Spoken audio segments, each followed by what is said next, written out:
الحمد لله رب العالمين والصلاة والسلام على رسول الله وعلى آله وصحبه أجمعين. إن شاء الله هند فئتو كدفتر من دو نحو الواضح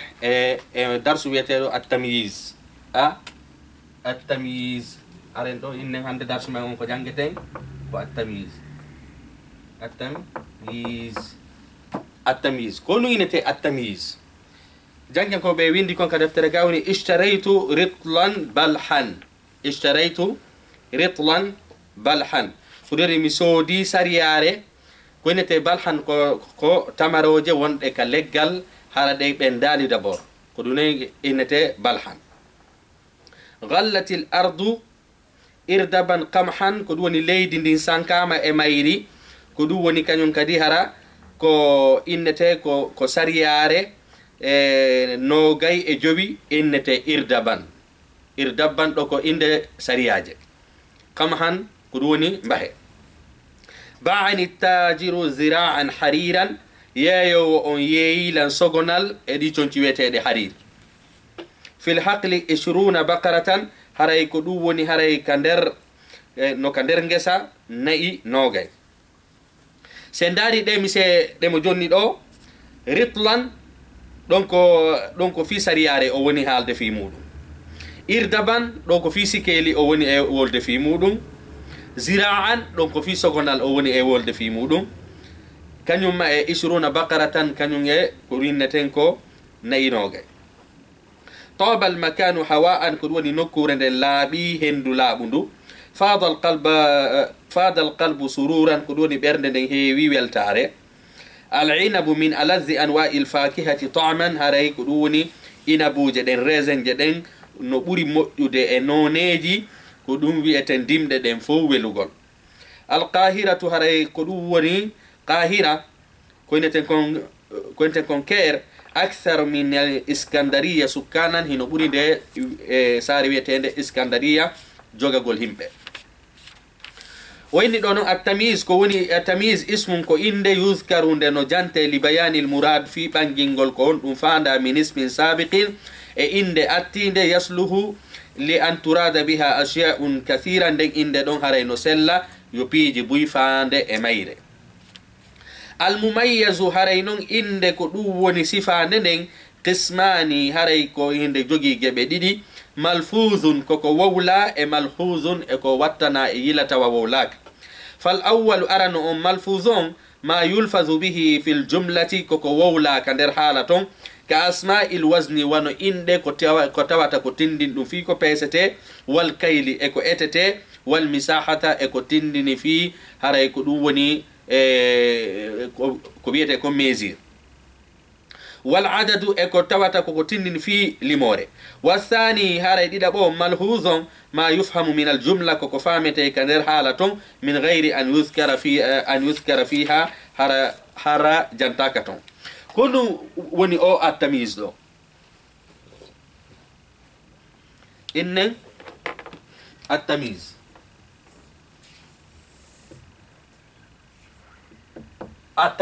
attamise ko ɗum koya wowlu inde nde tawata hari sa wowlano nden inde ɗon piiji buyi natoray toon si tawi woni min ɗiɗo joni ishtaraytu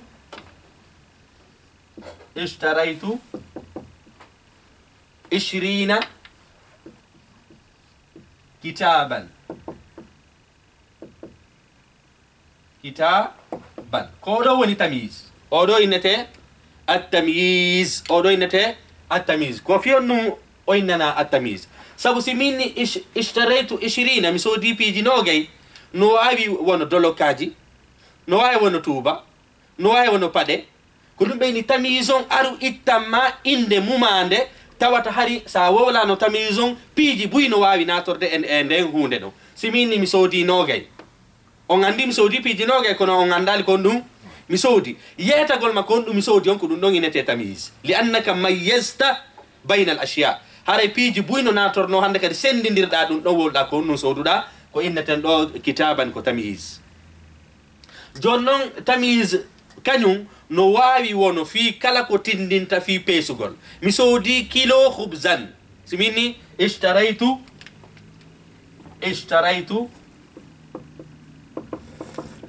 kilan kilan mi soodi kilo kilan khubzan mi soodi kilo biredi on nay mi soodi kilo no way wono kilo dimde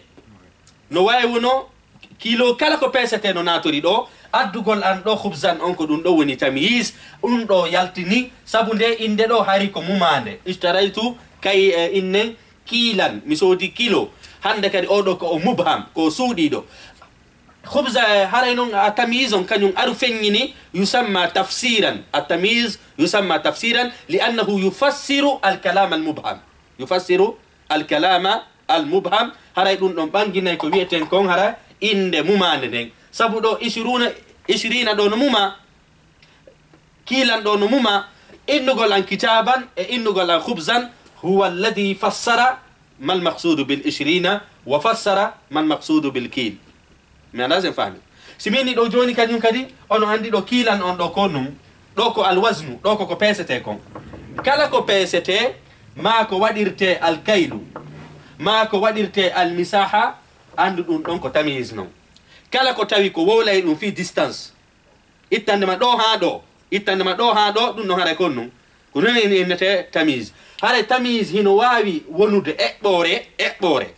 no wawi wonde kala ko etete no wawi wonde kala ko pesete dido tati ko hasi ko sidari aray ko tamyiz wa fajjarna al-arda uyuna wa fajjarna al-arda simi windi do joni wa fajjarna fajjarna al-arda honnu dimde budi ka honnu donc en andi do al-arda do ko mumadum on tuma woni uyuna do haray ko ko tamyiz haray ko do inete tamyiz sabu simi inni wa fajjarna al-arda haray manaji buy hino wawa faandede do o ko duwoni o fecci leydi ndin o yaltini pudi o fecci leydi ndin o yaltini ledde o fecci leydi ndin o kanko yaltini dimde ko duwadi mi addi tamyizon fi yaltinangolma on ko muma do daiman tamyiz kanyum ko arata ko firugol hunde mumande wa fajjarna al-arda ماذا فجر هو عيونا دوكو كان كوني التمييز ما لازم فهم جونا ستاوي ودي دو ويني وني دو aka darsu do wadi misal masaha itanama do ha do simini do joni mashaitu in metraini mi yehi 2 metres mashaitu mi yehi kono yaadu andu hino wawi wono 3 metres 4 metres 5 metres on tuma mi banginamma ko hondu mi fandi don kanyum kadi haray ko non kanyum kadi ko tamyiz li'annahu yadullu ala al-masaha aw al-misaha sitayno woni kadi ko kayl mi do wawi inno ishtaraitu kilan tamran kamin ma dum sodi kilo huwa shay'un mubham awata andude ko mi sodi andi sodu gongol mi sodi goddum kono anda ko dum firangol ma on goddum don ko be adda tamyiz fi yeta golma ko mi sodi wa huwa kilan tamran kamin ma don ada tamran tamaroje den yaltini e ko wonno da e miijade kon fo jakan andi tamyiz kanyum ko honnum tamyiz ko to mi sendirta tamyiz a gollitirimo argol fira inde mumande ara nden non inde haray ko dum inneten konko firi don no wawi won harako ko tindini fi inne wondema inde firande nden no wawi won harako tindinde fi nokkure ma hino ko tindini fi ko eta ma ko tindini fi ko pesete dum do fo no ine at-tamyiz joni ndaren misal ko do non fo haray ko do woni ko malfuz do no wowla sabu no inna kitaban khubzan uyunan dido piji ko kadi ko di wawda hirde gite ma den sabu do ishtaraitu 20 kitaban daftar lawahid kala imwata ila wahide la ishtaraitu kilan khubzan non kanyum kadi ko no mi wahide wonde non tamyiz aray hara dum don ko nisbi hara hitere wata hide ko safami wanoka inne sitay woni minni do joni fada alqalbu sururan berne no heewi tew weltare goddo no wahide weltare wawata on non ko tamyiz nisbi ko dum woni ko malhuz ko sa wattani kamana e yila si anda wonde makko tamise. Donc andi tamise on no mari noneji ɗiɗi ko none mo tawata hara ko malfuz ko wowlaɗo ha hiɗa wawi hiidemo e none goɗo ton wowleteɗo hara ko nisbi ɗum ɗon a wawata hirde ɗum ɗon guite ma ɗen wano simi inni ɓernde kaari nden no heewi tew yurmede a wawata hiide ɗum ɗon simi kami innuma ɗon ɓernde kaari no heewi tew no wawi bonki moƴƴuki ɗuɗugol fanɗugol minnuma yurmede on ari firi ko honɗum mi faandi haray no heewi ka ɓernde makko ko noon innete at-tamyiz.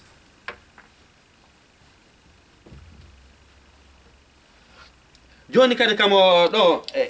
kamo inni ɗo wondema taba almakanu hawa'an taba almakanu hawa'an wayni nokkure nden heewi tew laaɓi poy nokkure nden laaɓi poy laaɓi honɗum laaɓi fi tundi laaɓi fi honɗum o addama ko woni hawa'an hendu nokkure nden no laaɓi poy hendu laaɓu ndu jaka andi hawa an ɗo ko num hawa an ɗo ko tamise kono tamise on ko malfuz ka ko malhuz sabu goɗɗo wata hiide hawa an on ko asaruhu ɗuma hi'ata ɗo kañum kadi koyen innu wondema hawa an ɗo ko tamise jaka en andi sendidirgol ko ndu woni a tamise ko ndu woni haal ko ndu woni sifa ko be jentoɗa mana o moƴƴa sabu tamise kañum haray ko arata ko firtugol haala Allah subhanahu wa ta'ala dali ana a'azzu minka malan miɗo ɓurma teddude on ɗum boyre needi moƴƴugol needi ka kon ɗum o inni malan on haray kon ɗum ko tamise lianna kalimatu malan bayyana ma ubhima bayyanat ma ubhima fil jumla jaka en andi wondema tamise daiman haray noon ko oɗo enen inni ko ɗo innete oɗo makanon ɗo innete mumayyaz al mumayyaz winde moƴƴa inne mumayyaz sabu ko oɗo innete mumayyaz oɗo inne tamise at-tamise oɗo no inne tamise no inne kadi tafsir oɗo inne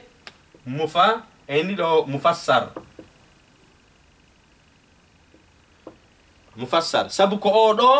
oɗo firta oɗo kañum ko mumiɗo oɗo inne tamyiz ma tafsir li annahu fassara ko mumiɗo kon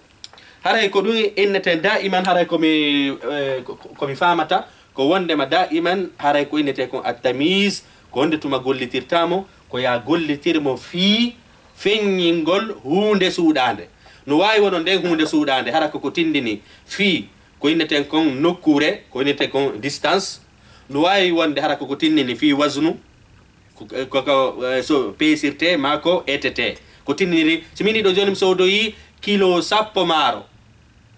kilo 10 kamini ɗo mi sodoyi kilo 10 no wawi wono kilo 10 mbahe no wawi wono kilo 10 honɗum nde kami innuma ɗum maaro ko woni tamise kilo on woni honɗum ko kilo on woni mumayyaz kanko woni mumayyaz ma ɗum mufassar jakka andi ɗum noon kañum kadi kala ko tindini fi sikeli ma kala ko tindini fi ya ko wiyete kon distance somi yonni mi soodi leydi 40 sur 40 mi soodi leydi kamini ɗon 40 sur 40 haray ko ɗum ɗo woni a tamise par ce que mi yeytike ma distance on haray distance mayri ko jellu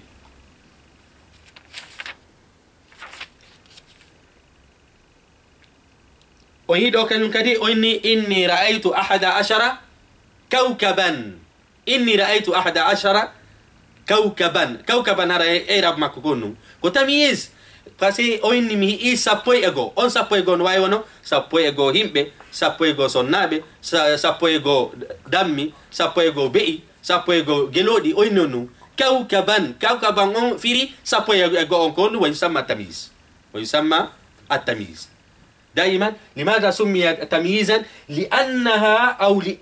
يميز عن الأشياء الكثيرة. سبسميني 11 بيجي بوي هلا ناتوري نرتون. ولما قلت كوكبا أخرج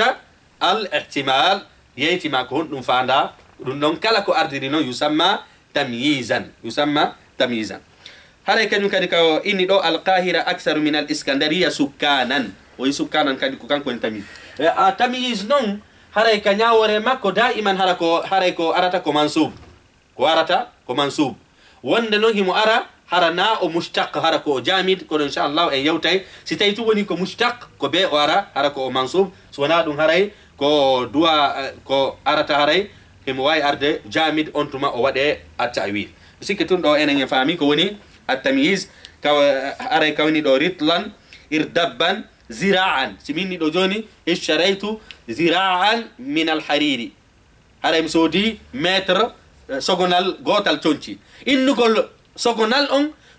no way wono sogonal leydi sogonal tabal sogonal ko woni wo hande kan non kami innuma don tonci holli wonde ma on tonci ko mi wolta don ko nonginete at-tamyiz sikkitu hara enen fami odo darsu kadi ko dum eni do at-tamyiz wo nakiratun yuzkaru tafsiran lil mubham min az-zati aw an-nisba